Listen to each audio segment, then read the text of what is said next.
Welcome, everybody, to another edition of Coffee and Open Source, a place to meet some new friends, have some great conversations, and maybe learn something on the way. I'm your host, Isaac Levin. If you're enjoying the conversations here, be sure to like, subscribe, follow wherever you're watching or listening. Also, if you or someone you know like to come on and have a chat with me, feel free to reach out to me on whatever social media platform you're on, because I'm probably there too. And the best way to find out where I'm at is if you go to isaac.r levin.com, it'll show you a list of all the different places, and there's a lot of them. All right, so with that out of the way, I'm looking forward to this guest. We were chatting beforehand. It's like, man, I think I've wanted you to have you on my show for like years, and I just have never actually asked, that's on me. That's totally on me. But I'm looking forward to this conversation because we're going to get it going. So my guest is Mark Techson. Mark, do you want to say hello? Introduce yourself. I do. Hey, everyone. My name is Mark. I go by Mark Techson online. That's Techson, not Texan. I get that sometimes people say, "Oh, are you from Texas?" I'm not from Texas. It's Techson, like a son of tech. And I've been working for a long time, and I've been helping people for a long time, and I've been having a good time. Son of Tech? Oh, man. That's good. That's good. Like, is that like a stage name? Is your last name like really like something crazy and you just changed it to Texan? It is a stage name. How did you know? So it came like, I'll tell you this. It's a stage name inspired by people like Jamie Foxx, for example. Like his Sure. name is not Jamie Foxx, Yeah. but my actual last name is just so common that you'd never be able to find me if you were Mm. intentionally trying to find me. But Mark Texan, I'm the only person you'll ever find. So it works. I mean, that's cool. Like, I don't know if you know James Quick, James Q Quick. Yeah, Um, I but do. like I had him on my show years ago, and I was like, okay, had like he's like, make sure you get the Q in there because the Q is very, very important because I think there's like an NFL player or something with the same name as him.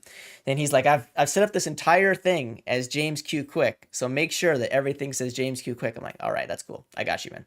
Uh, that's Yep. I mean, first off, I was joking with the is that your real name? Funny to know that's not your real name. That's cool. I wish I Yeah. was so cool that I was cool enough to have like a persona name. Like at some point Yep. you're just gonna drop the mark and you're just gonna be called Techson, like Prince, right? That's it. That's it. And I'll have a symbol that's unpronounceable, and I'll be the engineer formerly known as Texan, and then, you know, Oh, and we're off. oh man, it's so good. I'm looking forward to this conversation, and I want to get started with how you got started. Like, when did you realize that technology was a thing for you? What's your origin story? Oh, origin story. So many moons ago, way back when I was a child. No, Yeah, seriously, when I was a kid, a little kid, I was growing up. I grew up pretty poor, so that was, you know, that yeah, brought its own challenges. sure. But one thing that I always wanted, and I was like, man, I wish that I had a computer, and I was probably like 9 or 10. I was like, I wish I had a computer and that I could ask it to do things for me and it would do them. And Mm, specifically though, so nothing sophisticated. I mean, like I wanted to ask me like, good morning, Mark, what game do you want to play? And then it would like launch a computer game. I wanted sure, that type sure. of stuff.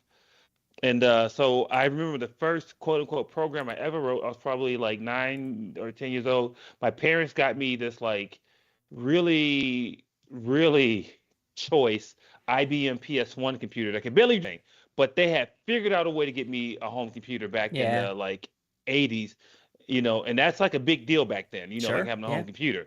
So it was still a miracle. I wish they were still alive for me to ask them how they did it. But that computer, I remember writing in like a terminal the instructions to like ask me what game I wanted to play. And that was like my Mm-hmm. first attempt at Yeah. programming. Of course, it was just plain text. I didn't know what programming was, but it was just like plain text. And I was like, okay, do it. And it didn't do anything. And then after that, I went to high school, started coding, and found out that like I was really distracted by like girls, to be honest with you. Sure. And so I just wasn't paying attention. And I was about to fail this my first full engineering class. I was gonna fail. And my teacher, Jess Gensler, says, Mark, you better come after school to my class if you want a chance of passing my class, or else I'm giving you an F. Oh, Of okay. course, I can't go home with an F. And I go to her class, and then that was the moment that I knew that this was like something for me. It's because she gave me this Q Basic book. She's like, do this program, and then I'll grade it, and you can get 5 points. And I'm in the hole at this point. You know what I mean? Sure, Like, sure. Yeah. I don't have any points. And she's like, each program you do is 5 points. And I went through her book, and I did as many programs as I could, to the point where she just said, boy, take this book home with you. And you don't have to come back. Yeah. And I went home and I would do programming.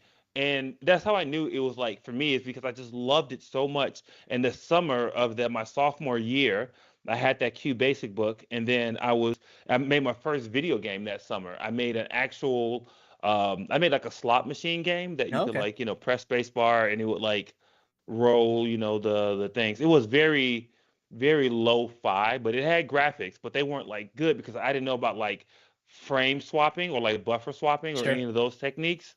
Because I was a kid. You know what I mean? Yeah, Like, yeah. who You knew? didn't know complex things because you were a kid, right? Yeah, yeah. Yeah, I was a kid. So I just overwrote the screen every time.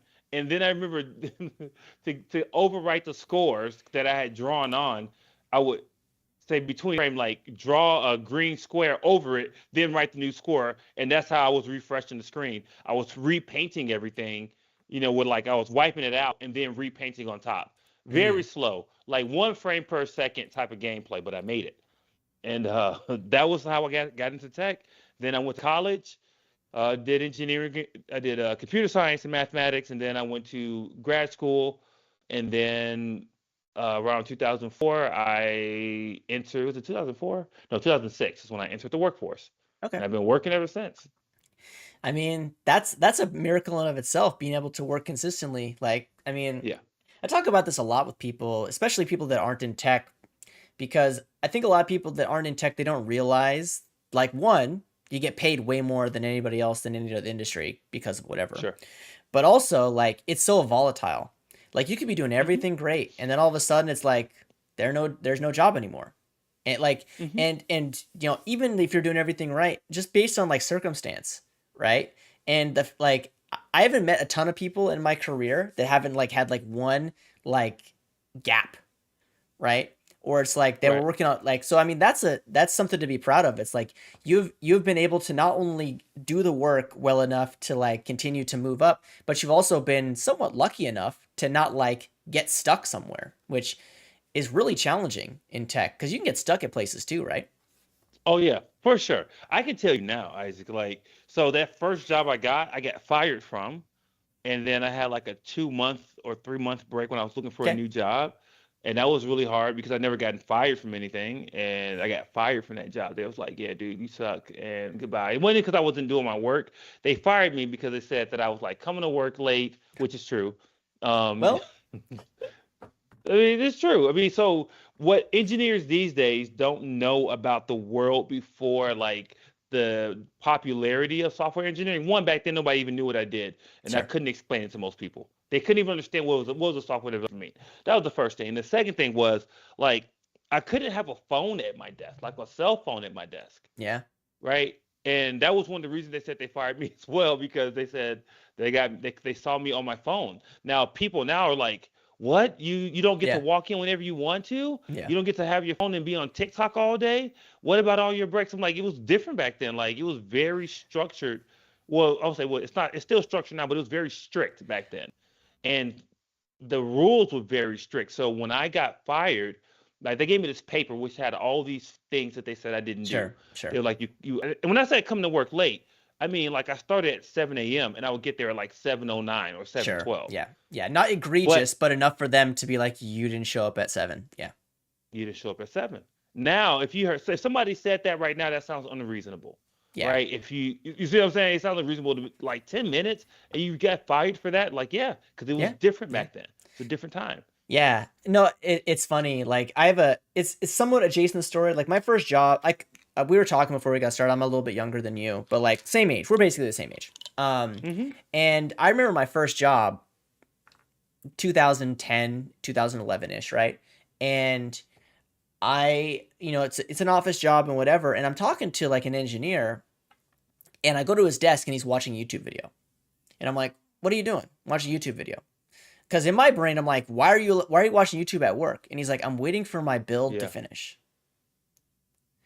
And I'm like, wait a second, like this is the world, like, and I in my head, I'm like, I'm new, I'm excited, I'm hungry, right? And it's like, wait, Yeah. like as a developer, like you do some stuff and then you wait, and because there's like a 30-second gap in your day, you're gonna watch YouTube videos, like, Yeah. and that like put this weird thing in my head of like, and I think this kind of followed me throughout my career. It's like developers' lives kind of suck. Like I've always just kind of made this assumption, right? Like we're always waiting or always like looking at stuff that doesn't work, We're always trying to fix weird That's right. things. People are always That's asking right. us dumb questions. Like, and I mean, look, dumb questions, that's not fair to probably say for a lot of folks, but like my point being is that like there's a lot of like struggle as a developer, and I've always kind of gravitated towards like how can I make a developer's life a bit better. And Sure. I think that's something I've kind of carried with my entire career, like even before like I got into, you know, developer relations or whatever you want to call it, and now. I want to circle back a little bit because Sure. I love asking this question, like as a kind of a pair to like how you got started. When did you realize there was money in tech? Good question. Good question. My first job, I was horribly underpaid. I had a master's degree in computer science, and I was making 40,000 a year, and I was Okay. way underpaid. Yeah, Like, yeah. I should have been at least 60,000. Even back Sure, then, sure. I should have been around 60, 65,000 to start, and I was way underpaid. And so I didn't think that there was any significant money. Sure, I made more money than my parents made, Yeah. right? But it wasn't like real money. I don't think I really understood that until like later on. I had joined American Express. And at the time, I think when I joined, my salary was like above six figures. I had joined at like 115,000. And I was like, whoa, people live like this? Yeah. Like there's this type of money at like, tech companies, six-figure salary. And Yeah. I wasn't even like 40. And I'm like, because I associated 100,000, just that number Yeah. to Yeah. be like in game at the Yes. time. Yeah. I was Yeah. like, if I finish my career at $100,000 a year, I have totally made it. Yeah. And I realized that like not only was underpaid and I didn't ask for what I deserved, I think, um, it was that I missed out on some salary opportunities. You know what I mean? Yeah. Yeah. Oh yeah. It's funny because I mean I grew up with not a lot of money either. Like I grew up my for a amount of time like when I was in high school, like my parents were on food stamps and we were on welfare Oh and all that wow, sort of yeah. stuff. And Hmm. like my first job, like I went to college like all on financial aid, right? And I took out loans Hmm. and Pell Grants and all that sort of stuff. And then I got my first job offer. Like I had a job lined up before I graduated college. And when I told my dad how much money that I was going to be making, the look on his face, like it looked like I was speaking Latin, right? Hmm. Because in my brain, similar to you, it's like okay, if I could just get to like six figures and I'll just coast out the rest of my life on six figures, and then I got to it, and I don't know if you felt the similar experience, like as you started making more and more money in tech, it's like you didn't really notice it, like Right. because like life creeps in, like you get married, you have kids, you get a house, like all these things, and then like you're making good money, like money that people look at and like, oh shit, like you must be doing very well. And you're like, nah, Right. like I mean, I'm saving money and I'm doing that, but like I don't got a yacht, like I don't got a Right. boat, like Right. yes. And I think what's really fascinating to me, because and the reason why I mention this is because I go back, like the first job that I got was $50,000 a year. Hmm. There is no way in hell I could survive on $50,000 a year, like Hmm. Hmm. 0%. And then you kind of think about like, well, that's the median income in America. Right. And I'm just like that's Right. it, it just makes my brain just absolutely explode. um but yeah, Hmm. like it's just crazy to me, like tech, good, bad, or indifferent, has like warped my sense, and I'm guessing a lot of other people's sense of like what like money is out there. Like I don't know about you, but I probably could never get another job in a different field. Like I couldn't like Yeah. career change and like be an accountant or be a whatever. Like the only other Yeah. I things that I think could about do that. is I could like go into banking, right? Right. That's Right. it. Right. Right. There's no Right. other jobs that like pay like tech does.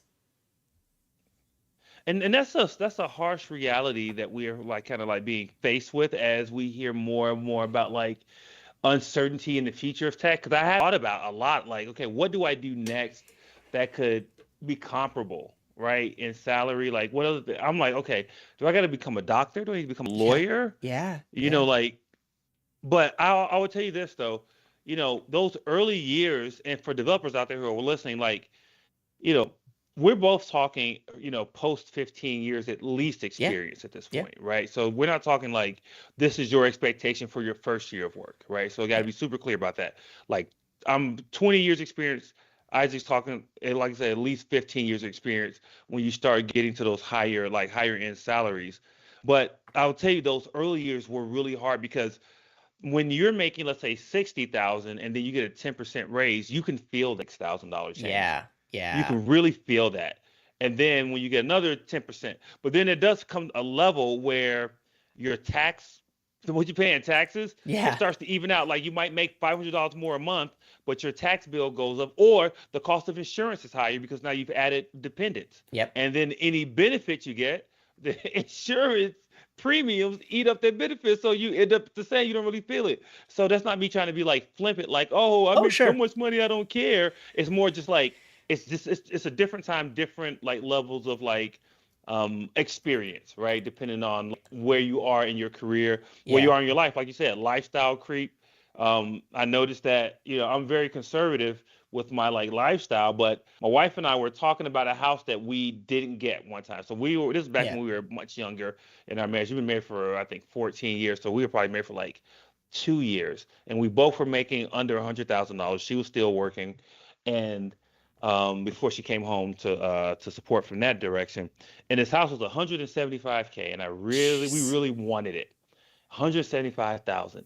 And it was in a wonderful neighborhood, man. And it Yeah. was like everything we wanted. But I was just so like, I had so much trepidation and hesitation because I was like, if I lose this job that I have making 70K, we're going to be like in trouble if we Yeah. can't. You see what I'm saying? Yeah. Like, Yeah.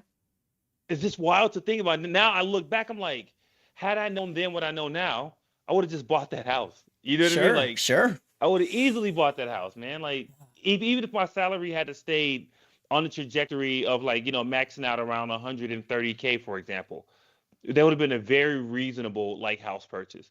But Yeah. you don't know what you don't know? Oh, I mean, yeah. And even to add to this, like depending on where you live, like there's some places that you live in this country where honestly, no amount of money makes you feel comfortable unless it's like absurd amount of money, right? That's right. Like, where That's I right. live, like in the Seattle area, you're saying like $175,000 for a house. Like houses on average around here are like 800 plus, and like they're Right. not nice houses, Mark. Like they're Not just even a house base that you want. they're just basic houses. Like look, I live in a great house, like I live in a good neighborhood, but it's a basic house. I got no yard. It's like 2,000 square feet. Whatever, cool, cool, cool. It's $1 million house, $1.2 million house. Like, Wow. I mean, okay. And I don't know if you feel like this too. When my brain thinks of $1 million house, Right. That part. I immediately I'm like, are we serious right now? Like I'm looking around and I'm like, this house is alright, but Right. Right. yeah, Right. like I think $1 million house, like I gotta have like a wing over here, I gotta have a wing over here. Like I just start thinking of opulence, right? Because Right. Start thinking about how we grew up, like yeah, watching MTV Cribs. Like those are $1 million houses. yeah, What you get in the Bay Area, for example, one Bay Area, like $1 million house, you're like, I don't even want that house. yeah, yeah. I don't even want that house for $1 million. Well, it's even crazier because people will buy a house because they want the Yeah. lot. They'll demolish the Right. house and they'll build their house in the lot. Like I see this all the time, and I'm like, there's a city Must be there's nice. there's a city outside of Seattle called Bellevue, which is a pretty well known area. It's nice. Mm-hmm. It's nice, I've right? been to Bellevue. Yeah, and like I remember like somebody bought like a fairly large like house and on a decent sized plot of land for like $3.3 million, and they demolished the house and built a different house on top of it. I'm like, this is crazy. Like the Yeah, that's world that we're bananas. living in, where I'm just gonna spend whatever money I want because I like the size of that lot and I want that area because people got money. I mean, I don't know Somebody whether got it's it. I don't know whether it's tech or whether it's Bitcoin or whatever it is, but people got money. And I sometimes I'm like, what did I do to like miss out on making the money? Like, You didn't get Bitcoin when none of us thought that it was going to be a thing, and we well, yeah. didn't buy $1,000 worth of Bitcoin when it was worth pennies. So that way now we'd be like super millionaires, right? That's Yeah. what you did wrong. Well, I That's was your also fault, Isaac. yeah, well, I mean, I remember vividly. I went to a college football game 10 years ago, 12 years ago, Yeah. 13 years ago. And this guy had like a QR code. It was like a nationally televised like football game. Like, hey mom, I'm poor, send me Bitcoin. And it was a QR code with I'm guessing his Bitcoin wallet on there. And there he got interviewed like a week later and he had like $20,000 worth of Bitcoin given to him. And this was like 10, 12 years ago. So Oh my I'm God. like, in my head, I'm immediately like, okay, did dude spend that money because he was like a college person and like was, that Yeah. beer and pizza, $10,000? Because that's like hundreds of millions of dollars now. Like, Bananas. it's crazy. Yeah, I mean, it's, Well, I'll just say a quick anecdote about Bitcoin yeah. though.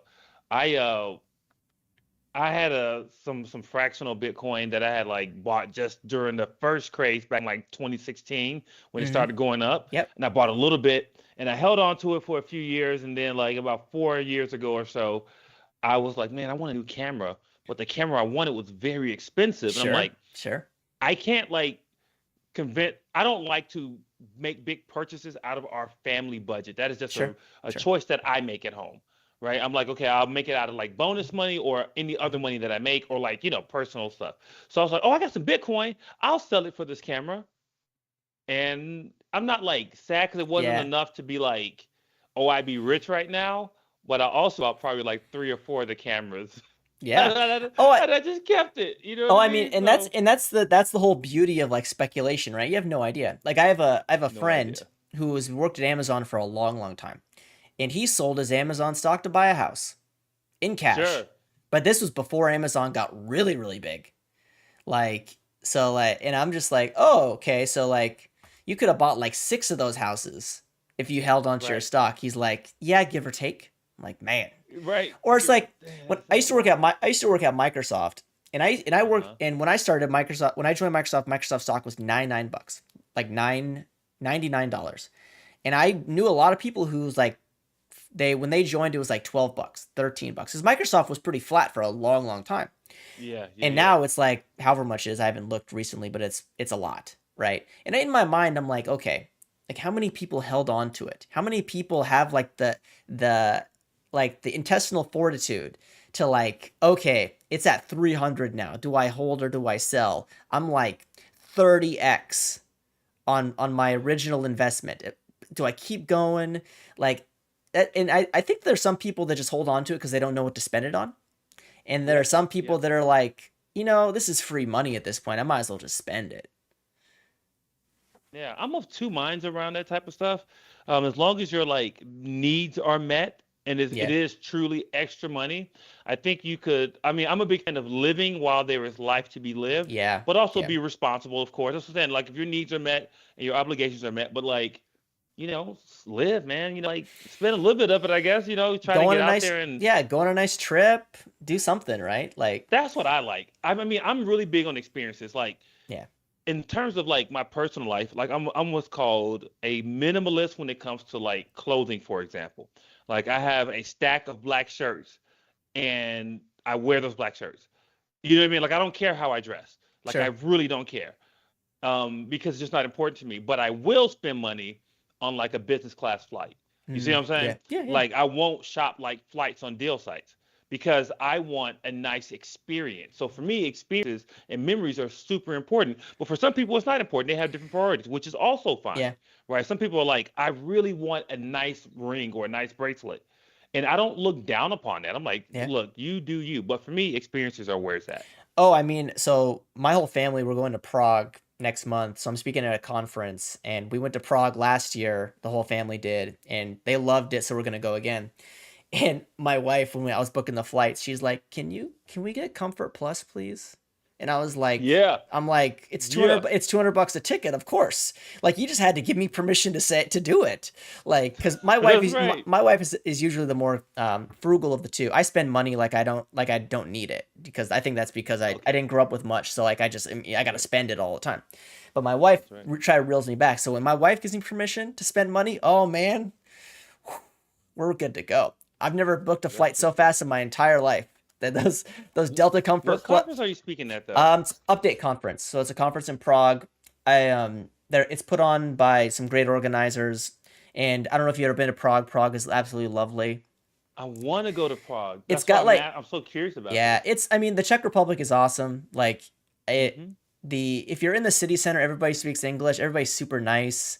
There's a river that runs through the city, so there's like, Hmm. that sort of thing. I'm really into old architecture. So whenever I go to Europe, I'm like kid in a candy store because I love like taking Yeah. pictures of old buildings. Um but it also has some newer stuff too because it's kind of a growing area in Europe. Um, I see. and food is great. Like people are nice. It's a good hang. I highly recommend if anybody is like, oh, like I want to go to Europe, but I don't want to go to like the spots. Like I don't want to go to Paris. I don't want to go to London. Yeah, I don't want to go to Berlin. Like where am I gonna go? Like give Prague a shot. And your dollar stretches way farther there. Like that's what I've heard. yeah. That's what I've heard. But yeah, so Well, Prague. But like Prague is on my list now. yeah, I mean, you gotta do it at least once. There's a few places Okay. in Europe that I'm like I gotta go there at least once. Like Yeah. I have a coworker who's from Romania, and she's like, you need to go to Transylvania at least once, and I'm like, Oh, yeah, that sounds so cool. See, that's what I yeah, mean. Like this right yeah, now is giving me so much like it's like invigorating because I love the idea of saying like I've been to Transylvania, not for the fact of flexing on other people, but for the fact of the experience that I have, the yeah, memories that I was in Transylvania. yeah, Like, how many people get to say that? Sure, yeah, millions of people who live there, right? But you know what I mean? Like, if you look on the global scale, especially us being in the US, the yeah, average person is like, wait, Transylvania is a real place? You know what yeah, I mean? yeah, yeah, yeah, yeah. Oh, it's totally true. Like, and I'm always, I think one of the great things about tech is we get to work with people from like all different kinds of backgrounds. That's right. Just because of the nature of like, hey, if you're good with computers, you can get a job. Like if you live Yeah. in India, if you live in the US, if you live in South Africa, if you live anywhere, right? Like you have the opportunity to find work if you go with a computer. And I always ask people that are from other countries, I'm like, where's the spot? Like where do you go? Like as Yeah. like not the touristy places. Like I don't want to like I want to go to the places where I can actually like enjoy myself like I'm a local. And then Yeah. people will tell me like, "Oh, do here, do this thing, go to this store, or go to this restaurant, get this instead of go to like the fancy one." Like, and I'm always looking for like those little gems. Like, and I need to hear it from somebody who's actually lived there, because we all, if we're going to a place and we'll like the best places to eat in Frankfurt, Germany, or whatever, right? And then you're Mm-hmm. given like the three or Mm-hmm. four spots that are like on every tourist list. I'm like, nah, I don't want to do Right. that. I want to like go to like the Frankfurt subreddit and like look at like where like the locals eat and then try to do that and like try to learn enough German to actually talk to them, like try to order my food in German, like all this sort of, because I'm just a weirdo. I'm just a weirdo. I like want to feel immersed in the experience, other No, than that's just right. That's right. other than just being like what we are a lot unintentionally is like an American in another place, and That's right. That's right. everybody has to accommodate us because we're an American in another place. Yeah. You know, I always like to connect with people, and this had nothing to do with tech, but I guess we can go back to our tech conversation. But one thing I like to do is accommodate people through the minimal effort that at least I can do in that moment. So when I went to Greece earlier this year to get a conference, I just wanted to learn hello and thank you in Greek. You know what Yeah, I mean? yeah, Just to be able to say thank you in Greek, just let people know that like, sure, I don't speak any Greek and I can't read any of the signs here, but like I always loved the warm smile that I got because they knew I was American because everything that I was saying before thank you was in English with my American accent. yeah, And then I yeah, would yeah, say thank you in Greek. And they'd always smile and be so like happy that not happy like, oh, American is doing me a favor, but you know, they'd always happily, reply with your welcome in Greek. And it was always a nice interaction. So I'd always try to do that. So I agree with you with like connecting with people where you can. One thing happened to me in Greece. I got called "sexy George Clooney" by this oh lady trying to sell me a flower.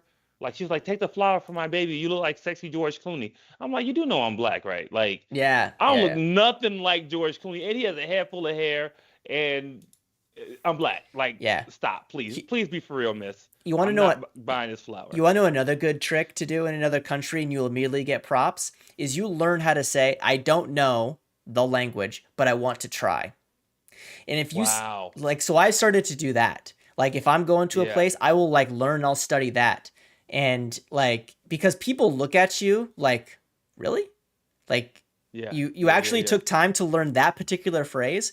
And for whatever reason, I think it resonates with people because it's you're attempting to try instead of like, I'm very guilty of it too. Like my wife speaks Spanish. Tried to learn Spanish for 20 years and I still don't know any Spanish.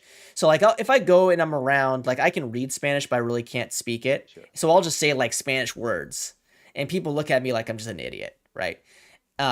And I think that doing like the being able to say a complete sentence that is that is kind of asking for empathy a little bit, it goes a long way. Yes, And that's if fantastic. people are cool, like they'll be like, yeah, and they'll try to like do a little have a little bit of a conversation with you, other than like here's your beer or here's your pollo asado or whatever it is, right? Um, Hmm. anyway, let's get back to tech, man. Sure, sure, We sure. because I just looked at the clock and I'm like, man, we've been shooting about all sorts of stuff that aren't isn't tech. All right, let me ask you this. You know, Yes. one of the things that I find very interesting about tech, specifically people that have been in tech for a long time, is how you find like your niche, because tech is so big, right? Mhm. Like, and honestly, based on like the first job you have or the first couple of jobs you have, you can kind of get stuck. Like, oh, I only work in these sort of areas of tech because that's the only things I've been working on. Like, Hmm. when you were starting your career, were there pieces of tech that you like immediately gravitated towards, or were there some areas of tech that you're like, you know what, I don't enjoy this at all. I got to find something else. Like, do you have some anecdotes for that? Sure, all of the above. When I first started tech, one of the big things that like did not feel good for me was back end engineering. It just didn't feel as Yeah, intuitive to me.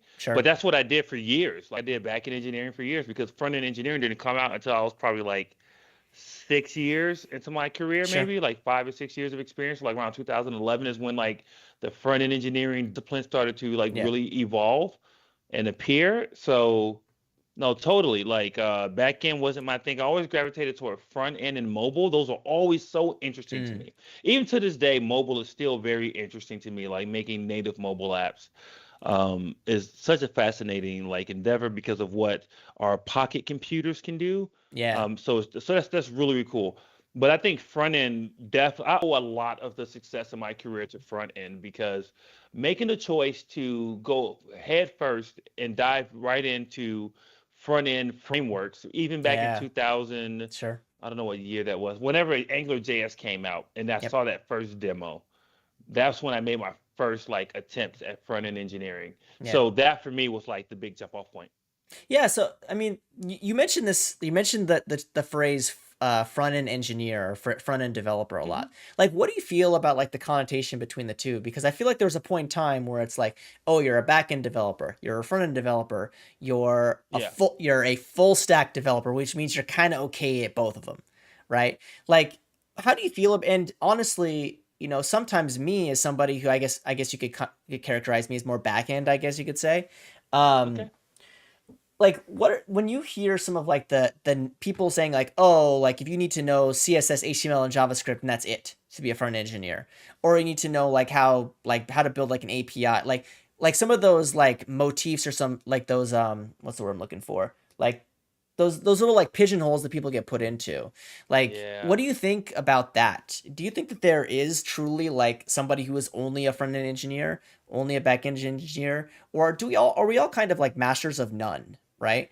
Where it's like if I got to pick up one particular thing, I know I can do it, but like I have things that I enjoy to do and I prefer to do them. But I'll like look, if I asked you today, hey Mark, I need you to build an Express app in Node, you'll say sure, right? That's right. Right? Because you know how to That's do right. it, right? Go ahead. So you play music, I play music.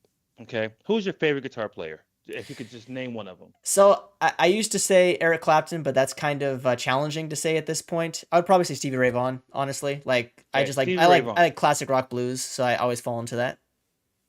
Now, Stevie Ray Vaughan, in general, is well regarded as one of the greatest guitar players of all time. But people love Stevie Ray Vaughan, right? Sure. Which is totally fine. Like, take somebody as an example, like Stevie Ray Vaughan. His ability with the guitar transcends a genre, but he liked blues Yeah. and like classic rock, Yeah. right? So if you said, Stevie Ray Vaughan, I need you to play some metalcore real quick because my Yeah. guitar player smashed her hand. She smashed her hand in the dressing room door. She can't play. But Steve Ray Vaughan, you're right here. He'd say, okay, show me the notes.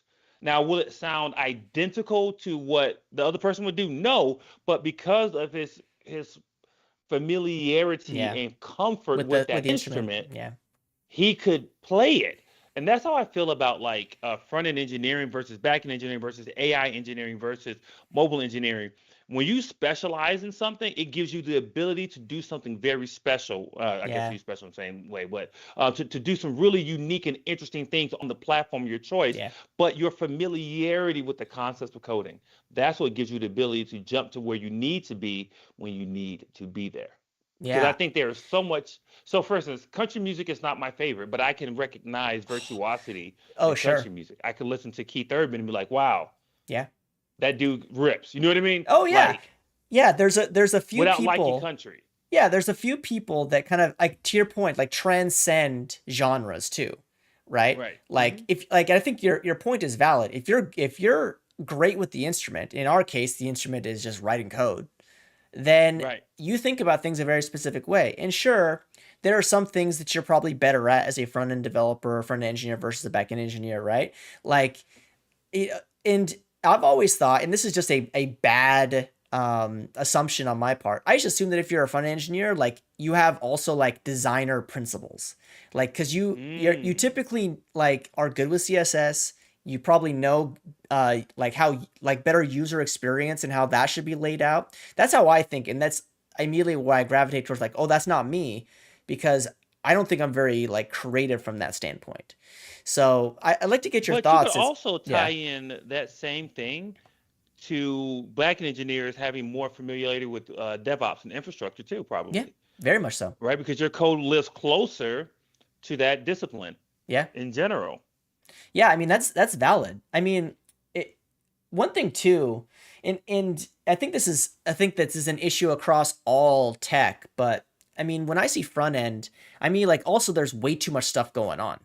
Like, but also I could say the same thing about I'm more familiar with what's going on in backend. So people are just like, okay, like I'm like, okay, fine, containers, this, Kubernetes, that, whatever, whatever, whatever, right? And from your standpoint, you're like, oh, okay, well now we're gonna do with Angular, React, Next, Nux, whatever, right? And all the Hmm. frameworks, right? And Hmm. I'm curious for you, like when some new hot thing comes out that's in the front end Sure. ecosystem, like Yeah. how do you go about experimenting with it and realizing if it's something that you want to adopt as a part of your tool belt or something that you're like, you Yeah. know what, that's not for me. Good question. I love this question. So usually, and I recommend this to anybody when I get this question from like people I mentor, for example, like how do I know what's the like thing to like invest in? I usually keep note. I take note, but I'm very like patient in my like. It's like quick to notice, slow to adopt. Sure. So a thing that I'm really interested in right now, for example, is TanStack. Not because I want to use it, I just want to know what all the fuss is about, Yeah, right? Because yeah, people yeah, that I respect are starting to talk about it even more, and more people that I respect are using it. So yeah, now I just want to know what is it like. Okay, yeah, yeah, yeah, I've seen it for a little while, but I never really looked into it. But now I'm like, okay, what is this thing? yeah. Yeah, I mean, it's funny that you mentioned Tansec specifically because it came across on GitHub or something for me like a couple weeks ago, and I went to their website and I'm like, oh, that's a lot of downloads, and I've never heard of it. Yeah, Like, what am I missing out right. on? Like, and that's I think too, like in tech, where I think we're very guilty of having FOMO, like fear of missing out, all the time. Like you'll see Hmm. people and that's you and I are on the like the edge of tech, right? Like we're trying out new That's things. right. We That's have right. flexibility to play with new things. So I immediately think of like what like a developer who works some job who's building line of business apps that has probably built the same sort of apps for 10 years. And I get FOMO where I'm at.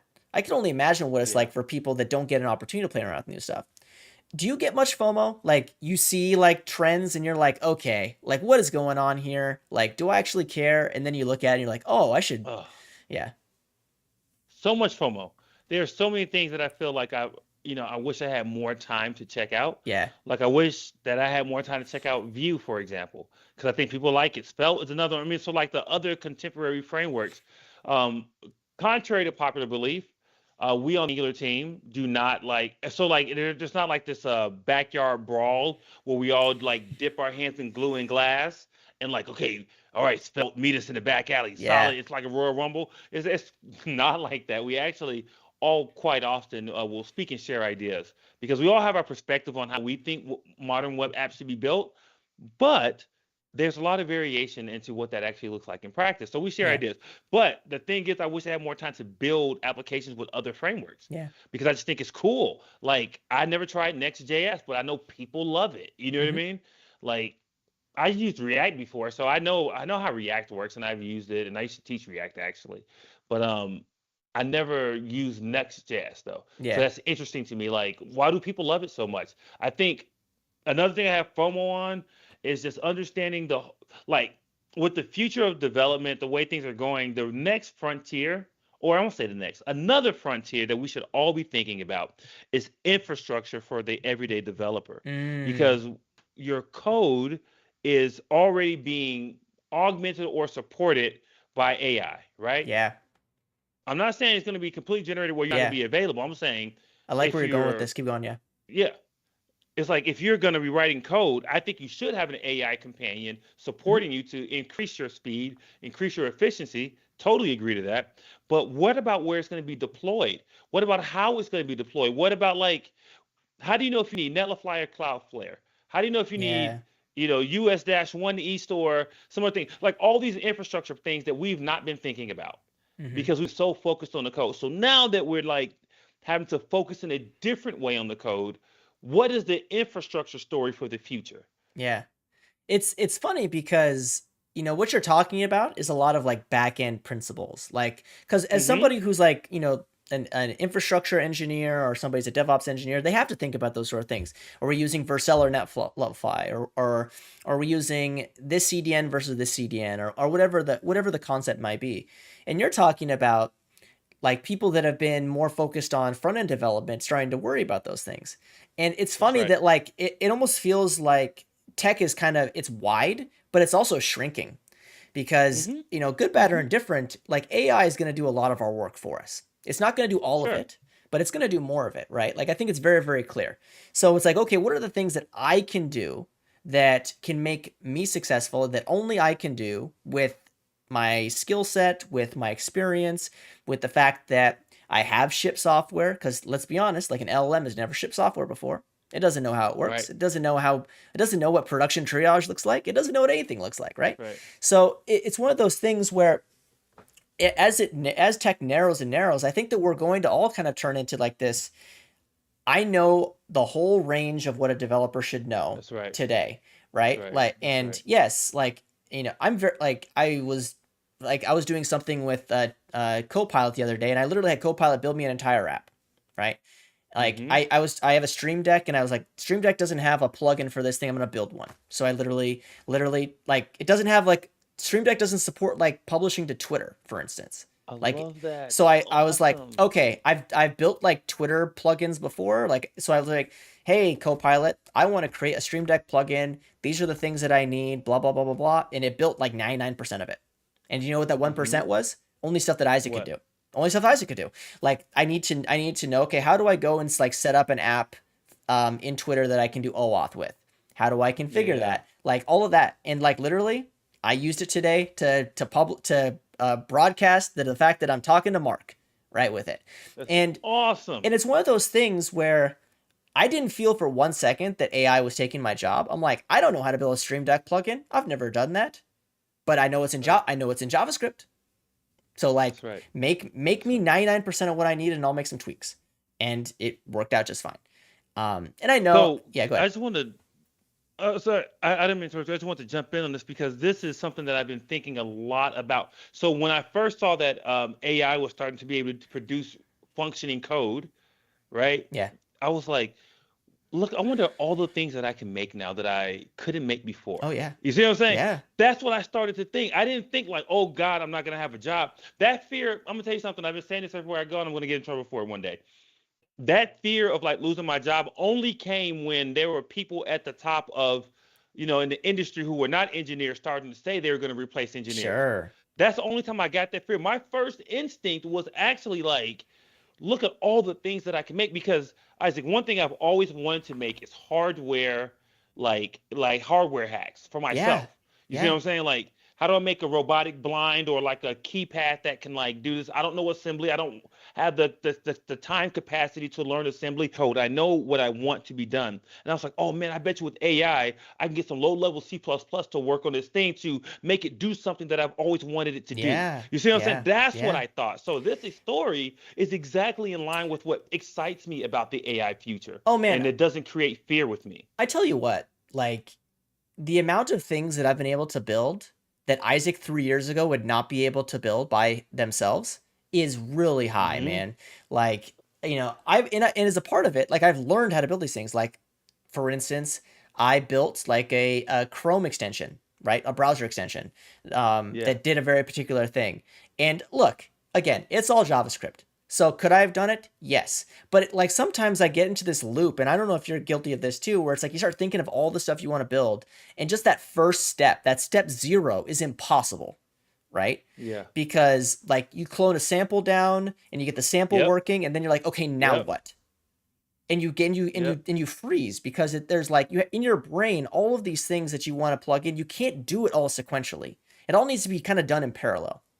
So my immediate is like, all right, hey Copilot, or hey ChatGPT, or hey Lovable, or whatever it is, do me this thing. I want to do this thing. Boom, and then it just is like, oh hey Isaac, how you doing? Hope you're having a great day. Here's a bunch of code. Yeah. And then I look at the code and I'm like, oh, I understand that I need to do this. And because of the way the browser sandbox works, I can't do this specifically, so I need to do this. And because I know how browsers work to an extent, not like an expert, Yeah. so I'm like, oh, okay, well, you can't use that API there because I know for a fact that API doesn't work in Mm. Firefox, but it works in Chrome or whatever, right? And you start doing all these things that like I'm coding, but I'm not using keystrokes. I'm using my brain, Right. right? Right. And Yeah. that's what I think is really interesting. The way that we talk about like coding with AI, it's you're not spending keystrokes. Like we were talking about Scott Hanselman Yeah. before. Like Scott Hanselman always talks about like you know every keystroke. You only have a certain amount of keystrokes in your life, right? He talks about that, right? Which is some deep shit. Like honestly, um, like and Oof. and if I can save keystrokes, I can use them more for something else. And Yeah. sometimes like I just think about, all right, well, if I'm just thinking about what needs to get done and I'm not worried about like all of the like let's be real. Like I make this joke all the time on stage about like how between the time this talk started and ended, there's been 3 versions of Angular that came out. Like I just have that dumb joke, right? Everybody laughs because everybody How kind of dare you? I mean, it's funny, right? It works. It's funny. It is funny. Yeah. That's Uh good. That's a good joke. uh but uh but like my I guess the point is that I always end up having to focus on like all of the pomp and circumstance of building an app. And I Hmm. don't and I should not worry about that. That's Like right. I just want something that has all of the basic things that I need. And if I need, hey, I need to go get webhooks. How do I do webhooks? Boom. There's a module and a bunch of shit to get webhooks to work. Right? Yeah. Like my life is better. And I just gotta do the plumbing. Hmm. Because the plumbing is what Hmm. matters. So I mean, I'd love Hmm. to hear from your perspective too, as somebody, and I'm gonna say this in like the most polite way possible. I've Sure. I- I've seen Can't a hurt your lot of feelings. I've seen a lot of tools come out that basically try to replicate what a front end engineer does, Hmm. right? Right. And I'd love to get your thoughts on like we don't need to call out particular players, but like what are your thoughts on like, Sure. hey, I go to a prompt on a website, I say, hey, create me an e-commerce app that sells shoes, and it creates a very specific looking app in a very specific looking Hmm. framework Hmm. that, Hmm. good, bad, or indifferent, like lots and lots of people have made careers on building those kind of apps. So like Hmm. what is your Hmm. thought about that in general? Because I immediately think of AI and replacing some of the deficits that I have from a skills perspective, like we were talking about. But it seems like Yeah. AI is hyper focused on building Angular apps, React apps, front end apps that Hmm. hit Hmm. like a Supabase database or some other like you know storage sort of system. They all integrate with Stripe and like they all kind of have a similar thing. And it seems to be like directly implicating the role of a front end engineer. And I'd love to get your thoughts on that. Yeah. So think about this before, like as an idea. So in the early days, carpenters are the only ones who knew how to cut, like, and build. The only ones who knew how to cut and build, Yeah. right? And then they had like specific tools that only they had. We didn't know how to use them. And then somebody was like, "Hey, what if we democratize this a bit and we make power tools for home?" And we got a power tool like a Black& Decker drill that Yeah. is not suitable for building a skyscraper, but you better believe that you can build your like doghouse or your tree house or your Sure. cubby or Sure. whatever. I don't think that this is any different. Like, sure, it used to be you could only get a carpenter to do things, but now anybody can be a carpenter if they have enough motivation. And I Yeah. think but it made it good for the world because it was like people who didn't have the traditional training got to share these brilliant ideas and these brilliant Sure. works that they've Sure. created. I think lovable, code gen things, Gemini Canvas, V0, Bolt, like all of these products. I think all of them create an opportunity for people with ideas to make something really good. Yeah. But I also think, and so what that means is that like the entry level that used to be reserved just for people who know how to code, you know, like Hmm. that bar is a little bit higher now, like of where you require an engineer to do some of those things. And that's okay because that's just the way of the world.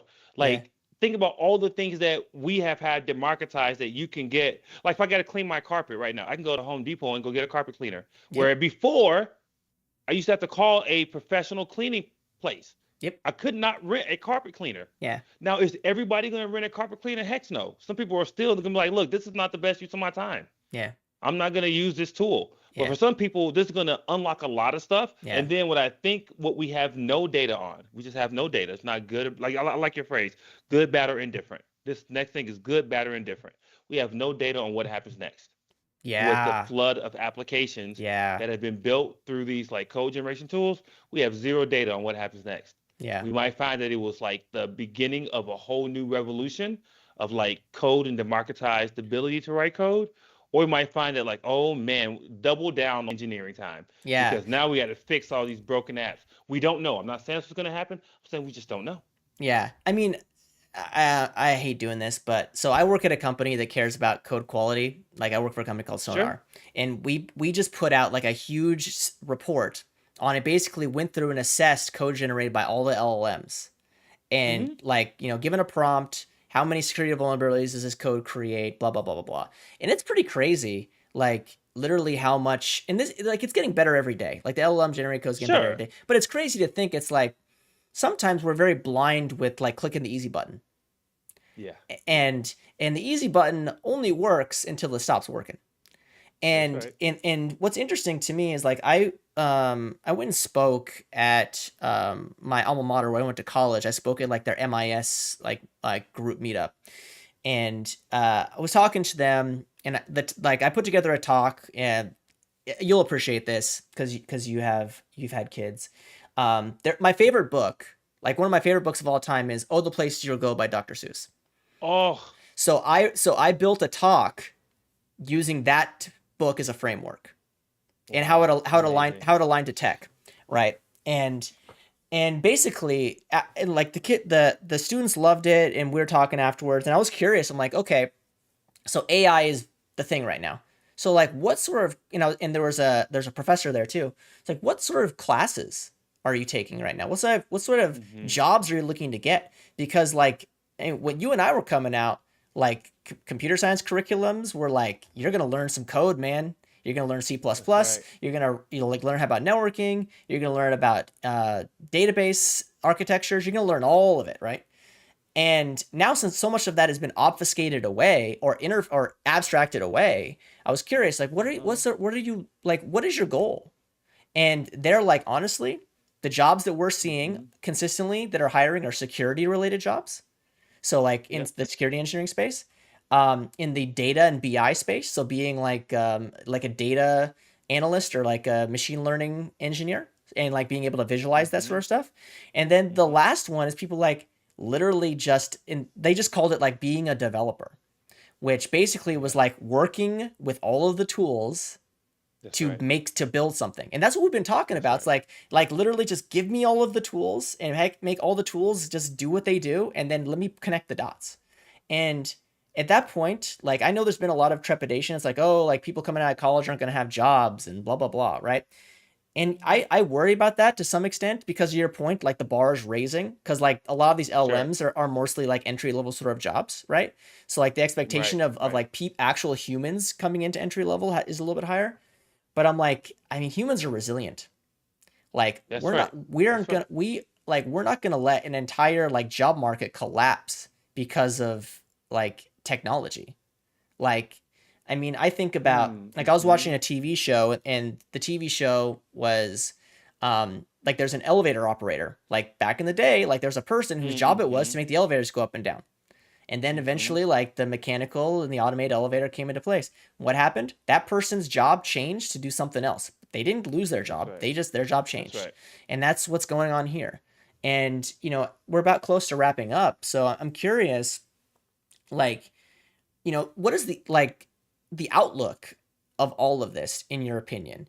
Like you jokingly said like we don't know what's next with like Right. all this compute like all this AI generated stuff, but I think technology is due for like I think every 10 to 15 years technology has like this like chaotic event, whether it Yes. was the Like a introduction. disruption. Yeah, like the introduction of like the internet being in every household, the iPhone, the Mm-hmm. invention of like very sophisticated like Web 2.0 front end experiences. You can That's even right. said like microservice architecture with like Kubernetes was a few years ago. Like we're due for a disruption. So, but the interesting thing is like what comes after this disruption? Do we kind of pendulum swing back to the middle? Do we stay over in the extreme and just continue to build? Like, what are your thoughts? And I know that's a really broad question, but I'm curious to know what you Sure. think. I can say I know what I think about this. That's all I think about, believe it or not, because I Well, get that's asked good. this quite a bit. Well, So okay. it's Well, I'm all I sorry. think about. I'm sorry for the basic question. My bad. No, no, you're fine. It's totally spot on. So what I think happens in terms of like careers and like the industry, I think at least in the optimized world, right? The optimized world, I think is this. We are able to solve some of our hardest problems. To be honest with you, I think some of the hardest problems are now within our reach. And Isaac, I think in the next 10 years, if this goes well, engineers will like come up with solutions for things that are very like threatening for us. To be honest with you, Yeah. like things like some diseases, some infrastructure problems, some other scaling problems. That's if we take this I call like LLMs like almost a magic power, like a superpower. Sure. If we take our superpower for good and take an altruistic view, right? Not making just chat bots, you know what I mean, to just like so that that you can send erotic messages to. That is the Yeah. least interesting thing that we can do. And Yeah. I'm not saying that I don't care about who makes it. I'm just saying I think that's the least interesting thing that we can do. But if we put it to the task, right? Like I feel like we can really like see some inventions and creation of value for humanity that we thought possible or we thought of, but we didn't think were possible because of the Yeah. human scale problem, right? Things that are beyond human scale. That has been one of my like rallying cries from the beginning. It's like let's use LLMs to do things beyond human scale. It is fascinating to me that the most common thing that I hear about LLMs generating are homework, answers, code, and images. When there's so much more to that Yeah. could come out of this thing, right? Yeah. The things that are possible. So that's what I think could happen. And I think if you were to touch on the college students, I think if you were in college or you're a new developer, I think the best thing that you can do is learn how to use a power drill and a power drill being the LLM tools, right? Mm. Like learn how to use those tools. If you come to me, and I'm only imagining because I don't get to hire you, right? But if you come to me and you're like, I know what should happen, I know how to verify what should happen, Yeah. and here's all the tools that I use to make happen. If you have that complete 360 story, because that's what you need. I didn't need that. Isaac didn't need that. We didn't need that story like before because because we didn't have LLMs that could Mm-hmm. write so much code. But now that we do, Yeah. you see what I'm saying? Like you as a person, when I say verify, Isaac and I, we verify by unit tests and smoke testing and all these things. Now you have to have an extra verification step. How do you know that what the LLM created was correct? So now you gotta know how to verify, right? At a different way. Yeah. Yeah. So it's like no one having that complete story, I think makes you still attractive because again, we don't have any data. Well, we have some data already saying that like people who have replaced their staffs with LLMs are rehiring people. Yep. We have data Yep. saying that now. Yep. That's actually like data. I'm not going to quote which one because I don't have it in front of me, so I don't want Yeah. to Yeah. Yeah. mislead people. Sure. But you can find it. People are like, It's easily findable. Yeah. it's easily findable that they have to hire people back, right? Because you're Yeah. still valuable. Because Yeah. in at least my little spiel with this, I've been telling people, look, we're trying to build artificial intelligence, but the power that you have as a human is that you're already intelligent. Don't forget that. Oh, so can I make just one general comment before we sign off? Please. Your anecdotes are good, man. Like, Oh, thank you. like I wrote down a couple. I'm like, man, like you like your power drill anecdote. Like you just are very very good at connecting these concepts that we worry about in tech so much to like things that we as consumers or we as individuals, human beings, actually can relate to, which I think is Yeah. immensely helpful and part of the Oh, reason thank why you. you've been so successful at doing it anyway. Yeah. This It has been helps. great. This has been great, Mark. And if anybody here that's listening doesn't know who Mark is, like I highly recommend you find him on any social media platform. That like Mark Techson, Yep. MarkTechson, not Texan. Duh. God, why would you do that? Mark Techson, and there'll be links to some of the places that you can find him on social Yeah. media. And I mean, this has been great, man. Like Man, it's again, been an honor, Isaac. yeah, I've loved our conversation. yeah. So before we sign off, do you got anything last to say?